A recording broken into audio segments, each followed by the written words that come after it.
55, 55 और 95 हर उम्र के लिए यकसा मुफीद, मफाद आम्मा का आलम बरदार।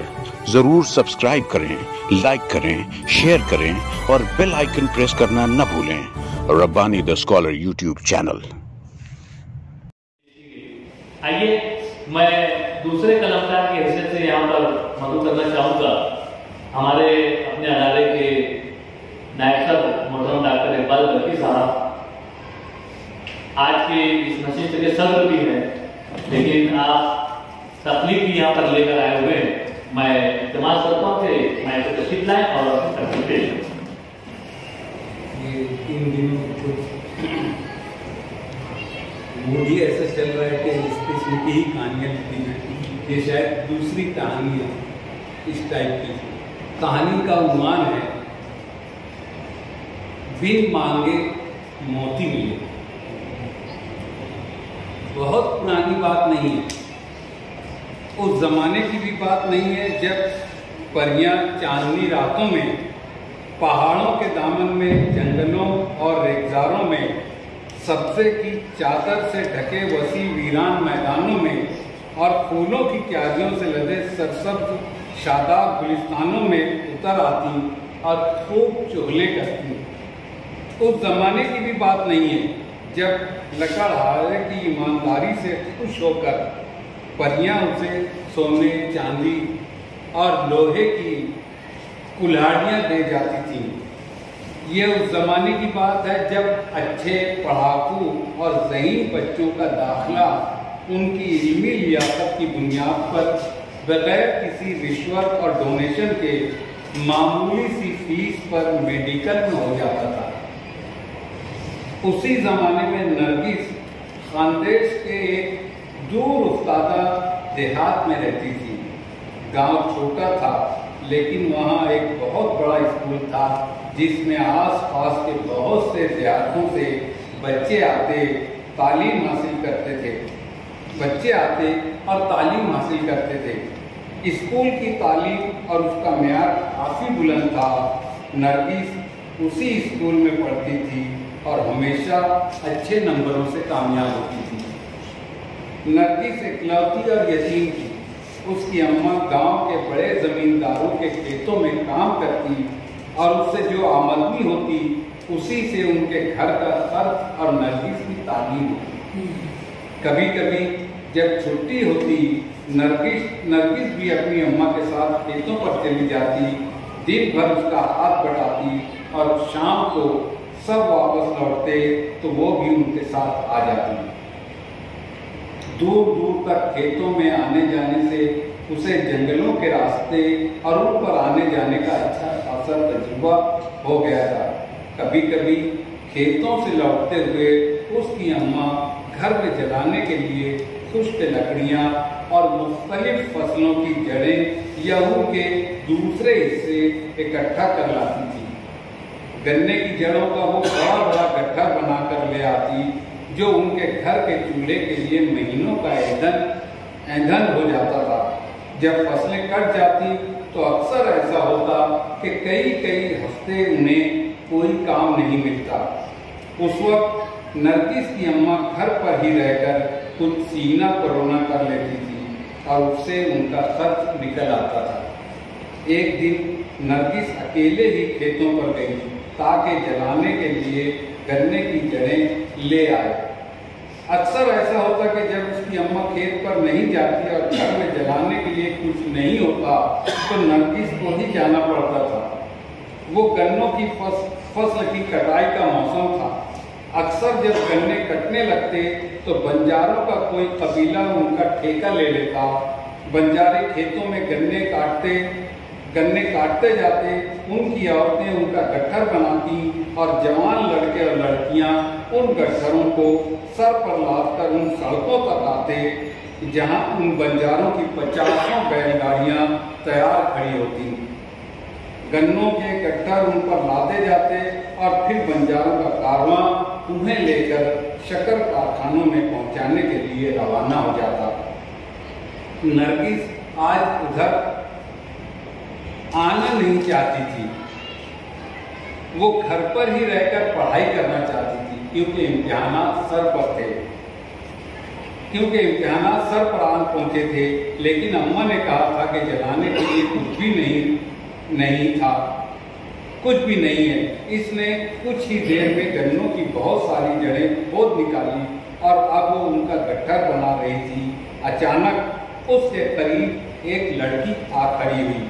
नरगिस ने देखा कि वो कोई बंजारन लड़की है। बंजारन लड़की उसकी हम उम्र ही रही होगी। नरगिस ने एक बार गौर से उसकी तरफ देखा था। उसने देखा कि लड़की के कपड़े मैले कुचैले और कई जगह से फटे हुए हैं। ऐसा लगता था जैसे उसने महीनों से ना गुस्ल किया है और ना आईने में अपनी शक्ल देखी है। बालों की एक चोटी उसकी पुष्ट पर झूल रही थी, लेकिन सर के दोनों निचले हिस्सों में उसके गर्द आलू खुश्क बाल मकड़ी के जालों की तरह उलझे हुए कानों के नीचे तक बिखरे हुए थे। नरगिस ने उसके सराफे का एक सरसरी सा जायजा लिया था, लेकिन जब उसकी नजरें बंजारन के चेहरे से होती हुई उसकी आंखों तक पहुंची तो जैसे वहीं अटक कर रह गई थी। उसने देखा कि उस लड़की की आंखें नीली हैं और उनमें ऐसी ताजगी है कि वो किसी सूरत से उसके सराफे से मेल नहीं खाती। उसकी आंखों में एक ऐसी कशिश थी कि वो कुछ देर तक उन्हें देखती ही रह गई। कौन है तू और कहाँ जा रही है? बिलाखिर नरगिस ने वहां की खामोशी को तोड़ा। मैं परी हूँ और परिस्तान जा रही हूँ, बंजारन बोली। इस अनोखे और गैर मुतवक्के जवाब पर नरगिस खिलखिला कर हंस पड़ी और देर तक हंसती रही। साथ ही बंजारन लड़की भी हंसी थी। उसकी हंसी भी बड़ी मुतरन्निम थी। अच्छा परिवानो, यहाँ जंगल में क्या कर रही है? नरगिस ने अपनी हंसी पर काबू पाते हुए मगर मुस्कुराते हुए एक बार फिर पूछा था। यही तो मैं तुझसे पूछती हूँ, तू यहाँ अकेली क्या कर रही है? जवाब देने की बजाय बंजारन लड़की ने उल्टा नरगिस से सवाल कर लिया। नरगिस बोली, चूल्हे का पेट खाली है, वो भरेगा तो हमारा भरेगा। इसलिए नरगिस अपने गट्ठर की तरफ इशारा करती हुई बोली, हाँ ये तो है, हमारा तो चूल्हा भी आज यहाँ तो कल वहाँ।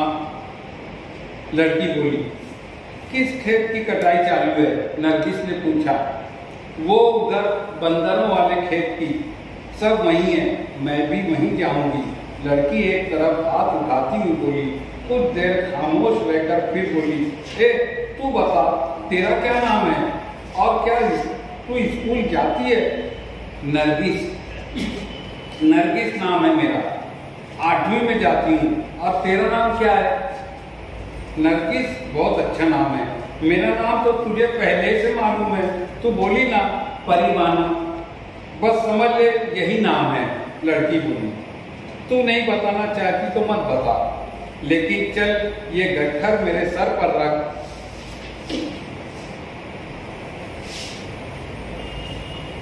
अब मैं चलूं, अम्मा परेशान होगी।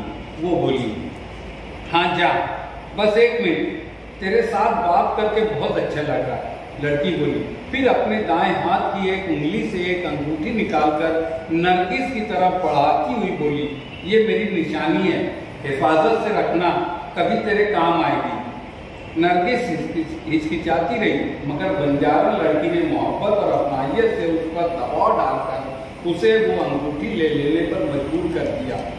कुछ देर बाद फिर मिलेंगे, कहती हुई नरगिस के सर पर गट्ठर रखकर आगे बढ़ गई। घर पहुंचकर नरगिस ने अपनी अम्मा को अंगूठी दिखाई और बंजारन लड़की से मुलाकात की बात बताई। वो तांबे की जंग आलूद एक मैली कुचैली अंगूठी थी, जिस पर एक बड़ा सा नीले रंग का नगीना लगा हुआ था। नरगिस की अम्मा ने कहा कि इस बंजारन ने कहा है कि हिफाजत से रखना, तो इसे हिफाजत से संदूक में रख दे। इन बंजारों का कोई भरोसा नहीं होगा, नहीं मालूम वो कब यहाँ आ धमके और अपनी अंगूठी वापस मांगने लगे। नरगिस ने उसे संदूक में रख दिया और कुछ ऐसा भूली कि बरसों उसे याद नहीं आया कि उसकी मुलाकात एक बंजारन लड़की से हुई थी, जिसने उसे वो अंगूठी तोहफे में दी थी। नरगिस घर के काम काज के साथ अपनी पढ़ाई लिखाई भी करती रही और साल ब साल अच्छे से अच्छे नंबरों से कामयाब होती रही। यहाँ तक कि उसने डॉक्टर बनने का जो ख्वाब देखा था वो भी पूरा हो गया।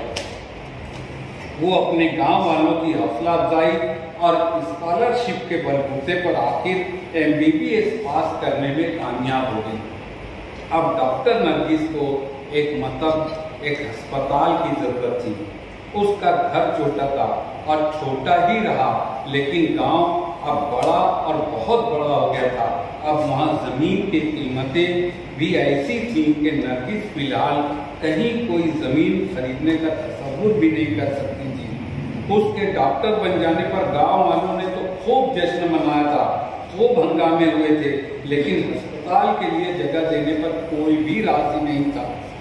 बल्कि अक्सर लोगों का ख्याल था कि वो नजदीक के किसी बड़े शहर में चली जाए और वहां किराए का कोई फ्लैट ले ले और किसी सरकारी अस्पताल में नौकरी कर ले। लेकिन नरगिस अपने गांव में ही रहकर अपने लोगों की खिदमत करना चाहती थी, मगर वो क्या करे, उसे कोई रास्ता सुझाई नहीं देता था। इसी उलझन और परेशानी में एक रात को जब वो सोई तो उसने ख्वाब देखा कि वही बंजारन लड़की जो उसे खेत में बिल्कुल वैसे ही अकेले मिली है। लड़की उससे बोली कि वो अपने यूनुस मामू से मिले और उनके जरिए वो अंगूठी फरोख्त कर डाले, उसे बहुत सा रुपया मिल जाएगा और वो अपनी सारी परेशानियां दूर कर सकेगी। सुबह जब उसकी आंख खुली तो उसने देखा कि उसकी अम्मा उसके बिस्तर के करीब खड़ी है और उसे जगा रही है, क्योंकि सूरज काफी ऊपर चढ़ आया था। नरगिस माँ को देखकर मुस्कुराई और फिर खिलखिलाकर हंस पड़ी। माँ ने सबब पूछा तो उसने रात का ख्वाब बता दिया और बोली, इंसान की उलझनें और परेशानियां ख्वाब का सहारा लेकर कैसी मुसर्रत अफ़ज़ा और राहते जान का सामान बन जाती हैं। उसकी अम्मा बोली, कैसे बच्चों के ख्वाब देखती है? मगर फिर वो फौरन बोली, मगर वो अंगूठी है कहाँ? कितने बरस हो गए, न बंजारा न आई और न हमने दोबारा अंगूठी निकाल कर देखा। लाओ देखें तो वो संदूक में है भी या फिर कहीं खो गई। कितने बरस हो गए। वो संदूक खोलकर उसमें बंजारा लड़की की अंगूठी तलाश करने लगे। क्योंकि उनकी नजर में उसकी कोई अहमियत नहीं थी, इसलिए लापरवाही से संदूक में रख छोड़ा गया था। संदूक में वक्फे वक्फे से जमा होने वाले सामानों में छुप कर न जाने कहाँ रह गई थी। अचानक बाहर से किसी ने आवाज दी। ये नरगिस के वही यूनुस मामू थे जो उसकी अम्मा के दूर नजदीक के रिश्तेदार थे और सूरत में रहकर हीरों का व्यापार करते थे। वो अंदर आए और देखा कि उनकी बहन एक बड़ा सा पुराना संदूक अपने सामने खोले उसमें कुछ तलाश कर रही है। नरगिस ने उनके बैठने का इंतजाम किया। वो बोले, नरगिस, बिटिया के डॉक्टर बनने की मुबारकबाद देने आया था। इस लड़की ने हमारे खानदान का नाम रोशन कर दिया। एक तो कोई पढ़ा नहीं और ये लड़की और ये पढ़ी तो इतनी आगे चली गई। वाह, शाबाश। अभी उनकी बात खत्म ही हुई थी कि नरगिस की अम्मा को अंगूठी मिल गई। वो उसे उठाकर देखने लगी, मगर उससे पहले कि वो उसे अच्छी तरह देखती, उसके भाई ने लपक कर अंगूठी उसके हाथ से ले ली और उलट पलट कर देखने लगे। कुछ देर बाद वो मुस्कुराते हुए बोले, लो, मेरी बहन करोड़पति है और ऐसे टूटे फूटे झोंपड़े में रहती है। उन्होंने बताया कि अंगूठी का नगीना सच्चा हीरा है और फिलहाल मार्केट में 1.5-2 करोड़ की कीमत देगा। वो अंगूठी अपने साथ ले गए और 1 हफ्ता बाद ही लौट आए। उन्होंने बताया कि नगीना 2 करोड़ का फरोख्त हो चुका है। रुपया उन्होंने बैंक में रख दिया है, जब उन्हें जरूरत होगी वो उन्हें दे देंगे। उन्होंने नरगिस के अस्पताल के लिए एक जगह खरीदी, उस पर अस्पताल तामीर करवाया और उनके रहने के लिए एक शानदार बंगला बनवा दिया। उसके बाद भी काफी रुपया बच रहा था। वो उन्होंने नरगिस के अकाउंट में जमा करवा दिया। सारे गांव में ये मशहूर हो गया कि नरगिस के मामू ने उन्हें बंगला और अस्पताल बनवा दिया है। लेकिन सच तो नरगिस और उसकी अम्मा ही को मालूम था कि इस बरवक्त मदद के पीछे असल में किसका हाथ था। आज भी डॉक्टर नरगिस अक्सर गरीबों का मुफ्त इलाज करती है, और अगर कोई बंजारा या बंजारन मरीज आ जाता है तो वो न सिर्फ मुफ्त में उनका इलाज करती है, बल्कि अपने घर से उनके खाने पीने का इंतज़ाम भी करती है। और जब वो अच्छे होकर रुखसत होने लगते हैं तो उनसे ज़रूर पूछती है कि परी बानो कहाँ है और किस हाल में। बेचारे बंजारे सिवाय उसका मुंह तकने के उसके सवाल का क्या जवाब दें। डॉक्टर इकबाल बर्की साहब अपनी तकलीफ यहाँ पर पेश कर रहे थे, इस पर जो साहब में तबसरा करना चाहें उनके साथ। डॉक्टर साहब मजे हुए मुसन्निफ हैं, और चूँकि मैं तो अंग्रेजी से ग्रेजुएट हूँ, BA भी हूँ, लेकिन उर्दू से शुरू रहा है। मेरी एक ज़ाती लाइब्रेरी थी, और अभी उसको भी स्टेज की आदत नहीं है। धीरे धीरे इंशाअल्लाह मैं आगे भी तबसरा वगैरह करता रहा हूँ। खाली एक बात यह है कि जो जितने मुसन्निफीन यहाँ आते हैं उनसे मेरी गुजारिश है कि किताबें ज़्यादा पढ़ें, यानी मुताले जितना वसी रहेगा उतनी काबिलियत आप में पैदा होगी। और अंग्रेजी का एक लफ्ज़ जीनियस है। जीनियस के मायने होते हैं कि आमतौर पर ज़हीन जिसको बोला जाता है वो बहुत जीनियस है। वो तो जीनियस के जो मानी है ना, वो किसी भी फ़नून लतीफ़ा में 7 फ़न के अंदर जो कमांड रखता है उसको जीनियस कहा जाता है। ये उसके लघु मानी है। तो वो फ़नून लतीफ़ा कौन कौन से हैं? मुसव्विरी, शायरी, नस्र निगारी, मुजस्समा साजी, इस तरह के। तो कोशिश ये करना चाहिए कि मुख्तलिफ़ ज़बानों का मुताला करो। तराजुम बहुत हैं इसके, जैसे ओ हेनरी है, और जितने भी उसका एक पिछले इनकलाब में अफसाना है द लास्ट लीफ, आखिरी पत्ता, ज़बरदस्त अफसाना। 150 बरस होने के बाद भी आज जो ऐसा लगता है कि एकदम ताज़ा है। तो ये सारी जो बातें हैं ये मुताले से आती हैं। तो आप मेरी गुजारिश है लिखने वालों से कि बहुत ज़्यादा मुताला करो, और उसके बाद ये 2-2 सदी 1.5 सदी तक जो नाम चलता है वो ऐसे ही नहीं चलता। इसके बाद इंशाल्लाह फिर कभी तबसरा कहानी बहुत खूबसूरत थी। वो तो मजे हुए एक मुसन्निफ है, इनके बारे में तो ज़्यादा कुछ नहीं बोल सकते। थोड़ा अंग्रेज़ी के जो लफ्ज़ हैं उनको कम करना चाहिए, क्योंकि आम फहम उर्दू में उसके नेमुल बदल है, उसका सब्स्टिट्यूट है, तो उसको हाँ ठीक है। अस्सलाम मैं तो कर रहा था कि जैसे डॉक्टर साहब ने खासा रहा है कि वो किसी चीज़ का डिस्क्रिप्शन जो है बयान जो करते हैं, ऐसा बयान करते हैं कि वो पूरी नज़रों के सामने आ जाता है। तो आज ऐसी कोई बात नहीं थी, मामला ज़रा खुश्क ही रहा। जैसा कि मैं बोलता रहा कि भाई जब हजरात अपनी तकलीफ पेश करते तो आदमी तमाम कभी समुंदर की, कभी बाग की, कभी कहीं पहाड़ों की सैर करता है। तो आज हजरत ने कहीं की सैर नहीं कराई। अच्छा, दूसरा मामला ये है कि पहले उन्होंने बता दिया ये उस वक्त का ज़माना नहीं, कोई परी किसी को मिलती है सोने चांदी की, मतलब कोई चीज़ दे देती है, उसके काम आती है, लकड़हारे को दे देती है।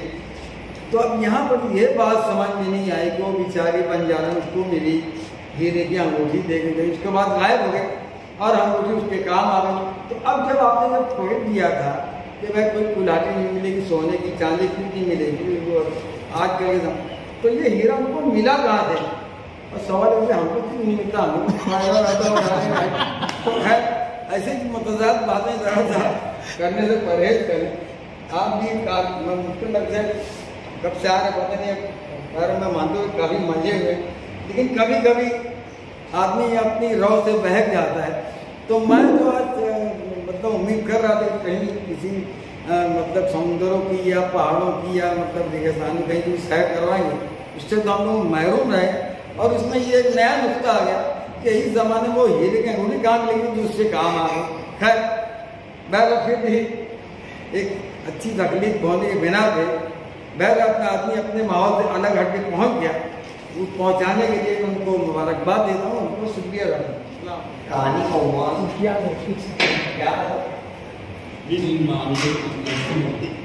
बिन मांगे मोती मिले। बिन मांगे मोती मिले। पूरी कहावत जो है ना, बिन मांगे मोती मिले, मांगे मिले ना भीख।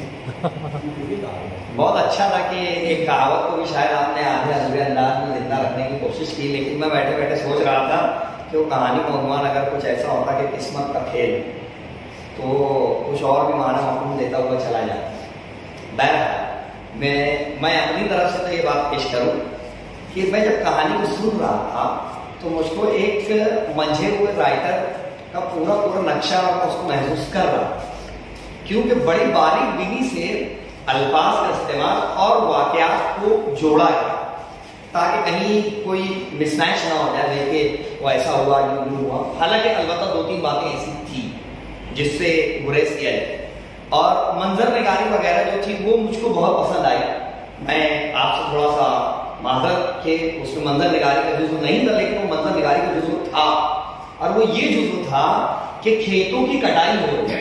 मैं बैठे बैठे तसव्वुर में ले रहा था कि खेतों की कटाई हो रही है, और खेतों की कटाई का भी मंजर बड़ा खूबसूरत था कि बंजारे आए हुए, और उसमें उन्होंने कहा कि खेतों की कटाई हो रही थी, बंजारों का काम करना, और ये बड़ा खूबसूरत अंदाज था कि वो अपने सर पर लाद कर बड़ी चाकू-दस्ती से उन्होंने कहा था कि नौजवान लड़के और लड़कियां वो गठरा बनाते और अपने सर पर लाद कर खेतों से बाहर निकल के आते जहां बैलगाड़ियां कतार पर कतार खड़ी थी। तो ये भी एक अच्छा नक्शा था कि अरसा दराज बाद कहीं यानी मुंशी प्रेमचंद के जैसे नक्शा निगारी नजर में आए, वहां पे आए, और एक वो अच्छा इम्तिजाज नजर आया। नीली आंखें, नीली आंखों के बयान करने से पहले वो जो गदला लिबास बयान किया और फटा पोशाक आपने बयान किया, काबिल जिक्र था, बहुत अच्छा लगा। और वहीं पे आपने फौरन से जो परी का नक्शा खींचना था तो उसको बहुत ज्यादा ना बयान करते हुए आपने कहा कि नीली आंखें। तो उससे कहीं ना कहीं अगर बच्चे पढ़ रहे हैं तो उसको, या पढ़ने वाला जो कारी है उसको समझ रहा है, तो वो उसको तसव्वुर में ला सकता है कि भाई यहाँ पे कोई जो मिस्टीरियस क्रिएचर जो है वो उसका जिक्र किया जाए। अच्छा, मैं एक बात से और भी, ये मेरी अपनी जाती राय है, मैं एतराज करता हूं कि बहुत ज्यादा किताबें पढ़ने पर भी आप सिर्फ कॉपी पेस्ट करेंगे या आप उसमें खलत मलत करके आप नई चीजों को पेश कर देंगे। जैसे बच्चों को आप कहानियां सुनाते हैं, वो वहीं पे बैठे बैठे बच्चों से कहोगे अब आप कहानी सुनाओ, तो वो वहीं पे किरदार बदल के कहानी सुना देते। वहां तकलीफ का मादा पैदा नहीं होता, या तकलीफ होती भी है तो बहुत कम। अगर राइटर आप जैसे हैं, आपको काफी मशाक है इस मामले में, और मैं इस चीज से थोड़ा सा गुरेज करता हूँ। हालांकि मैं चाह रहा था कि वो जो कहानी का फन है या जो तहरीर अंदाज, मेरे आपसे ये ज़ाती एक्सपेक्टेशन है कि चूल्हे का पेट खाली है और हमारा पेट भी खाली है। अगर इसको किसी और अच्छे अंदाज में बयान करते तो और ज्यादा बेहतर हो जाता। मैं लिखने की कोशिश कर रहा था, और मुझको एक बात से थोड़ा सा गुरेज ये कहानी में कि मुलाकात, एक छोटी सी मुख्तसर सी मुलाकात में, मुलाकात की एक कीमती निशानी हीरे की अंगूठी दे दी।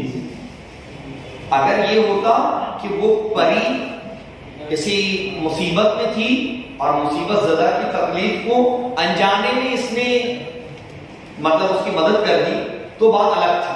जैसा कि हम लोगों ने कहानियों के अंदर पढ़ा है कि वो एक सांप था, उसने उसकी जान बचाया तो उसने उसको नगीना दे दिया, फिर वो अपने रूप धारण करके कहने लगा कि मैं इच्छाधारी नागिन हूँ या मैं हूँ, तो मैंने उसकी मदद कर दी और दे दिया। तो अगर वो कोई बातें अगर ऐसी होती तो बहुत अच्छा था।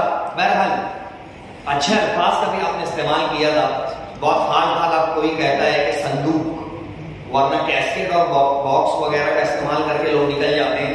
डॉक्टर साहब आपने वहां पे इस्तेमाल किया था लफ्ज़ स्कॉलरशिप। स्कॉलरशिप को अगर आप वहाँ वजीफा बोल देते तो और बहुत अच्छा था। मतलब भी आपने बहुत अच्छा इस्तेमाल किया था।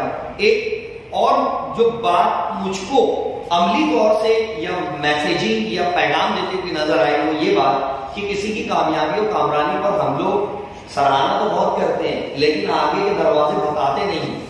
अगर आप जानते भी हैं या मदद और नुसरत के लिए कोई आगे नहीं आता, जैसे नरगिस उसको जरूरत थी जमीन की और कोई जमीन देने के लिए आगे नहीं आया। तो ये जमाने की तल्ख हकीकत है कि लोग सराहना तो करते हैं, वो लोग गुलदस्ता और इस्तेकबालिया जरूर कर लेते हैं, ये मेरे शहर का बड़ा अलमिया है, आए दिन ये चीजें देखने को मिलती हैं, लेकिन उसके बाद में वो शख्स कहाँ चला जाता है नमीदान, कोई नहीं जानता कि भाई वो एक क्या बात होती है। तो इस तरीके से ये तो तमाम तर चीजें आनी चाहिए। डॉक्टर साहब कहानी में एक बात वो कि कहानी बहुत माजी में नहीं थी और बहुत जदीद भी नहीं थी। नरगिस के मामू ये जो उनकी वालदा के रिश्तेदार थे वो आए, नगीना 2 करोड़ रुपए में बेच के आ गए और रकम को बैंक में रख दिया। नगीना मिला तो संदूक में गया। संदूक इस बात की अलामत थी कि माजी में या करीमुल अय्याम की बातें की जा रही और उसमें कई वहां पे आपने जिक्र किया था कि बहुत पुरानी चीजों को रखा हुआ था, न जाने वो अंगूठी कहाँ चली, तो पुराने लोगों का खासा कि वो कैसे दबा के रखा था, वो मुझको ऐसा, ये मेरी अपनी फैल है कि उसमें वो चीज नजर आ रही थी। और उसके बाद में जब अंगूठी 2 करोड़ रुपए की बिक गई तो वो बैंक में आकर जमा हो गई। इसका मतलब ये है कि कहानी के अंदर आपने गांव की तरक्की का तो जिक्र ही नहीं किया, क्योंकि बंजारा, नरगिस, चूल्हा जलना, कटाई करना, जड़ निकाल कर लाना, तो ये तो अच्छा नक्शा था। अब बैंक में अगर वो गांव की तरक्की का जिक्र हो जाता कि गांव में तरक्की भी हुई, तो ये सारी चीजें देखने को मिली, तो वो एक बहुत अच्छा ये चीज हो जाती। और मैं एक मुकम्मल कहानी पर, एक मैसेजिंग कहानी पर आपको मुबारकबाद पेश करता हूं, खास करके इसलिए कि दर्द दिल के वास्ते पैदा किया इंसान को। वो जो आपने कहा कि मुफ्त इलाज कर दिया करती थी और यानी एक मासूमियत या इंसानियत के परिवारों का क्या है, बहुत अच्छा इंतजाम था, बहुत अच्छी किरदार निगारी और तमाम प्लॉटिंग के साथ में आपने बयान किया और उसको एक बेहतरीन कामयाब कहानी पर मैं आपको मुबारकबाद पेश करता हूं।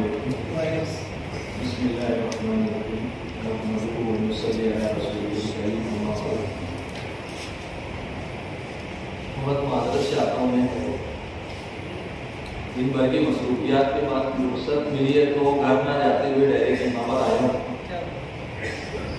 इसलिए थोड़ा सा थकान का और है, लेकिन सर की कहानी सुन करके मैं अपने तफसीलात बयान करने से खुद को रोक नहीं सका। क्या बात सर की कहानी जो है, जैसे अंग्रेजी अल्फाज के इस्तेमाल की बात आई तो मैंने अल्हम्दुलिल्लाह सर की तकरीबन तमाम किताबें पढ़ी हैं, बेशतर कहानियाँ यहाँ नशिस्त में सुनी है।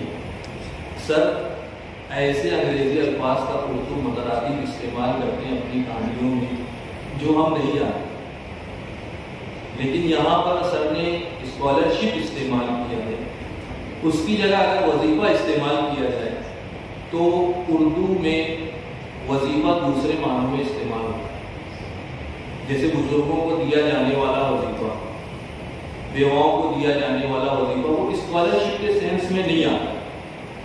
स्कॉलरशिप से वो बात की तरसील जो है वो मुकम्मल तौर से हो रही है और हमने अंग्रेजी के बहुत सारे अल्फाज बिहाइन ही इख्तियार कर लिए हैं, तो उसमें कोई कबाहत नहीं है। दूसरी बात, सर ने जो कहानी शुरू की वो जो अंदाज है, वो अंदाज को देख करके मुझको मरहूम सुल्तान सुबानी साहब की एक कहानी याद आ गई जिसका नाम है चांदनी। उसमें उन्होंने प्रेमचंद की कहानी, कृष्णचंद्र की कहानी, उसके बाद में और डॉक्टर जाकिर हुसैन की कहानी, उनके किरदारों को लिया है और उनके अपने खुद के एक अफसाने शमशीर इश्तिहार, उसका एक किरदार है घोड़ा, उसको ले करके उन्होंने वो कहानी चांदनी बुनी है। और फिर अभी शमसुद्दौला इस्राइल जो उनके भतीजे हैं, उनकी भी किताब आई कहानियों की, तो शमसुद्दौला इस्राइल ने भी इन्हीं किरदारों को, इन्हीं मुसन्निफीन के किरदारों को या उन्हीं कहानियों और अफसानों के किरदारों को लेकर के एक और कहानी लिखी है और उसमें एक कैरेक्टर का इजाफा अपनी तरफ से किया है। तो सर ने जब कहानी की इब्तिदा की कि ये कहानी बहुत पुरानी भी नहीं है और बहुत नई भी नहीं है, तो वो चीज़ें जो है, जैसे सर ने हवाला दिया कि कुल्हाड़ी नहीं दूंगी और जो दीगर चीज़ें हैं वो जहन में नहीं है, तो वो चीज़ें याद आ गई और एक अच्छा अंदाज है जैसा कि कहानियों की इब्तिदा होनी चाहिए, इंटरेस्टिंग और दिलचस्प हो, ये चीज़। दूसरी बात कि सर ने एक हल्का सा इशारा, अगर मैं कहूँ कि ये कहानी अफसाने से करीब है, जहां तक मैं समझता हूँ अफसानवी रंग इसमें बहुत ज्यादा है। मैं ये नहीं कहता कि अफसाना है, क्योंकि सर ने वो जो परी बानो वो नाम दिया है, उस नाम के जरिए से सर ने ये बताया है कि वो कोई बंजारन नहीं थी। वो जो लड़की आई नीली आंखों वाली, वो एक परी थी जो बंजारन के रूप में आई और उसने जो है वो नरगिस को अंगूठी दी ताकि मुश्किल वक्तों में उसके काम आए, और हल्का सा इशारा सर ने ये किया कि उसकी नीली आंखों को बयान कर दिया। उसके कपड़े फटे हुए थे, बाल जो है वो बिखरे हुए थे, मैले कुचले थे, जैसे बंजारन होती है। लेकिन सर ने नीली आंखों का जिक्र करके ये बात जो है वो बयान कर दी, उसको आप अलामत कह लें या इशारा कह लें कि वो जो है वो आम बंजारन नहीं। दूसरी बात, सर ने वजाहत बहुत अच्छी की, हर चीज का मंतकी जवाब उस कहानी के अंदर मौजूद है। खानदेश का जिक्र किया सर ने, उसके बाद में सूरत शहर का जिक्र किया जो कि हीरो की तिजारत के लिए मशहूर है। इसी के साथ साथ दीगर जो चीजें हैं कहानी की वो बहुत अच्छी हैं, तहरीक देने वाली है।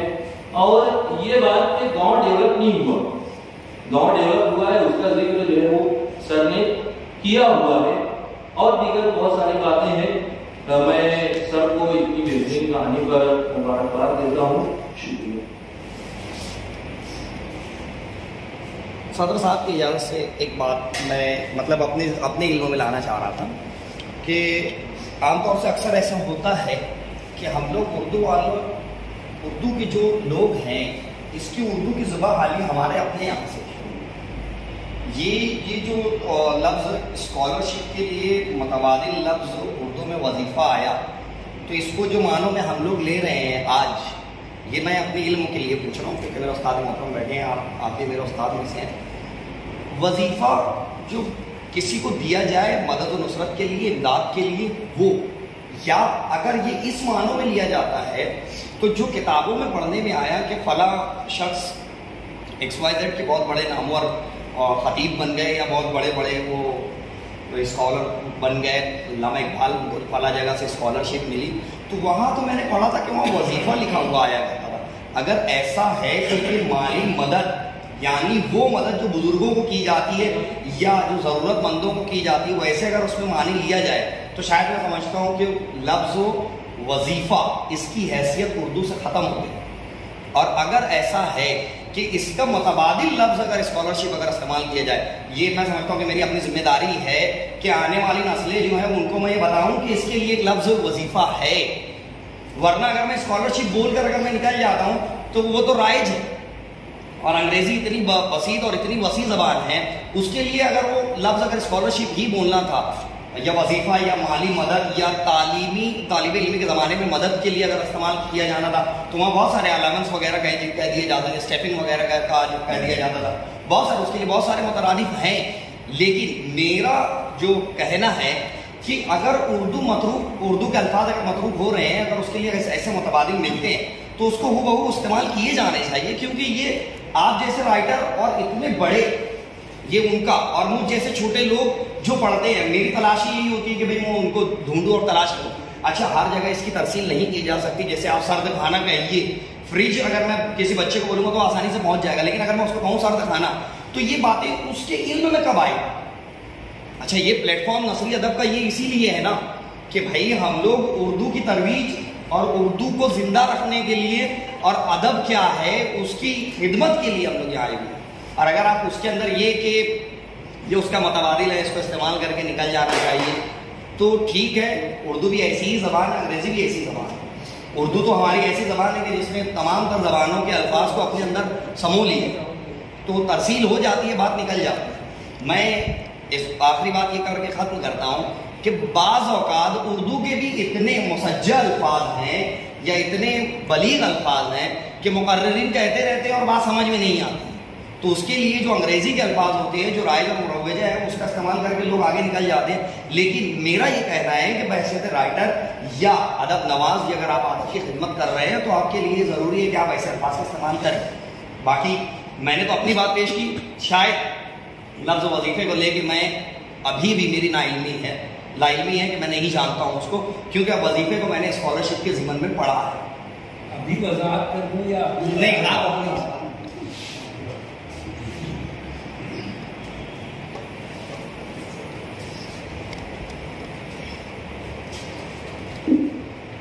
मल्टी साहब ने आज एक कहानी पेश की, एक कहानी ऐसी पेश की जो बच्चों के अगर उनके लेवल से देखा जाए तो उनको अपील करेगी, कहानी वो खुद ही सुनना चाहेंगे। परियों की कहानी वो पसंद करते हैं। अभी एक तालाब है खुल्दाबाद से करीब, उसको कहते हैं परी का तालाब। और मेरी नानी कहा करती थी जब मैं बचपन में जाया करता था कि बोलती ये तालाब है ना, यहाँ पर उस जगह पर परियाँ उतरती थी। मैंने और मेरी जो है माँ उन्होंने देखा है, पर नानी ने देखा है। अब क्या है हकीकत है क्या नहीं, लेकिन वो तालाब का नाम परी का तालाब आज भी मशहूर है। बस और कहानी के अंदर जो है इकबाल साहब ने इंग्लिश का अल्फाज इस्तेमाल किए। तो अभी हम देखते हैं बहुत सारी कहानियाँ पढ़ी आप जो है नए राइटर्स के या मान लगाओ तो बाहर के पूरे जुमले इंग्लिश के लिखे वो होते हैं, पूरा लफ्ज़ जो है वो इंग्लिश में इंग्लिश की स्पेलिंग के साथ लिखा हुआ होता है। तो स्कॉलरशिप आम फहम है, बहुत ज़्यादा जो है लोग उसको जो है इस्तेमाल करते हैं, बोलते हैं, बच्चे भी जानते हैं। और हम जो है अगर बहुत ज़्यादा जो है नए अल्फाज लाने की कोशिश करेंगे तो बच्चे जो है वो थोड़ा सा कंफ्यूज होंगे। अगर वो कहानी समझ में आ जाती है, चाहे इंग्लिश का लफ्ज़, अब देखा जाए तो यहाँ स्टेज पे 3 लोग बैठे, तीनों इंग्लिश के ग्रेजुएट हैं। इकबाल सर भी ग्रेजुएट इंग्लिश के, ये भी है, मैं खुद भी हूँ, और इम्तियाज़ भाई वो जो है वो भी इंग्लिश के ही ग्रेजुएट है गालिबन। और अब वो खुद है मुबीन नज़ीर, बाद में इन्होंने जो है उर्दू से MA और फिर वो जो है PhD और जो है नेट और सेट किया हुआ है। तो बुनियाद तो हमने इंग्लिश ही जो है उसको किया है। तो वैसे अल्फाज आना जो है वो कुछ ऐसा नहीं है, वो आ सकते हैं और आ गए तो आगे जो अगर जो है कोशिश करेंगे, अगर नहीं आना चाहिए ये चीज़ है तो कोशिश करना चाहिए कि भाई जितने इंग्लिश के अल्फाज है सबको मुतारादिफ जो लाए, कहीं ना कहीं से लाए, अवस्थित लाए, कहानी को पूरी करें। बहुत बहुत शुक्रिया। मेरी ख्वाहिश होती है कि मैं कम से कम बोलूँ। मैं सोचता हूँ सब लोग बोल देंगे और मेरे लिए कुछ नहीं बताएंगे तो बहुत अच्छा रहेगा। बहरहाल भर्ती सर की कहानी पर बहुत सी बातें हुई हैं। एक सवाल मेरे दिमाग में जो था उसको इम्तियाज़ में हल कर दिया, वो ये था कि एक बस्ती है, उस बस्ती में सैकड़ों ज़रूरतमंद होते हैं और उन ज़रूरतमंदों में से परी ने जो नरगिस को चुना तो उसकी तवजीह उसने बयान नहीं की है। अगर वो कहानी छपने से पहले उसकी तवजीह के लिए एक पैराग्राफ बढ़ा देंगे तो कहानी मुकम्मल हो जाएगी। नहीं तो वो एक सवाल बाकी रह जाता है कि नरगिस पर ही इतना इल्तिफात और मेहरबानी क्यों है, ये बात रह जाएगी। तो मेरे दिमाग में थी वो बात, लेकिन इम्तियाज़ में उस चीज़ को हल कर दिया। अब तो करके तो उसको बढ़ा ही देंगे, मैं जानता हूँ।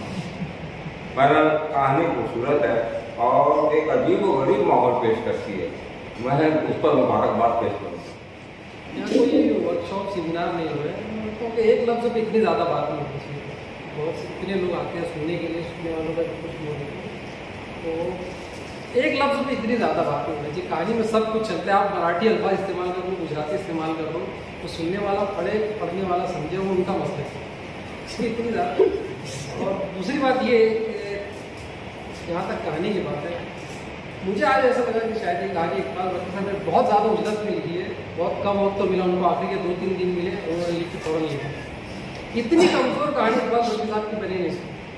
इकबाल बख्शी साहब बहुत माहिर जो है, चालाक कलमकार बोलना चाहिए, चालाक लफ्ज़ों से ही रहेगा। वो आखिरी तक पत्ते खोलते नहीं, उनको क्या बयान करना है वो आखिरी सतर में जाके ही बयान करना। लेकिन एक तो पहली बात तो उन्वान ही ऐसा था कि बिन मांगे मोती मिले, और वो मोती वहीं मिल गया जहाँ पे वो परी आके ख्वाब में आके बोलती है कि वो जो तुम्हारे पास अंगूठी रखी है वो बेच जाए, और वो आइडिया भी देती है कि वो मामू को बुला लो सूरत से। तो ये बहुत ज़्यादा कमजोरी उसमें जाहिर हुई। मैं सर से खुद दरख्वास्त करूँगा कि अगर वो 1 महीने बाद कुछ बोलने की जरूरत नहीं है, 1 महीने के बाद अगर एक कहानी को पढ़ेंगे तो वो सब खुद ब खुद समझ जाएंगे, उसमें जो मुनासिब तब्दीली करना है वो सर खुद करेंगे।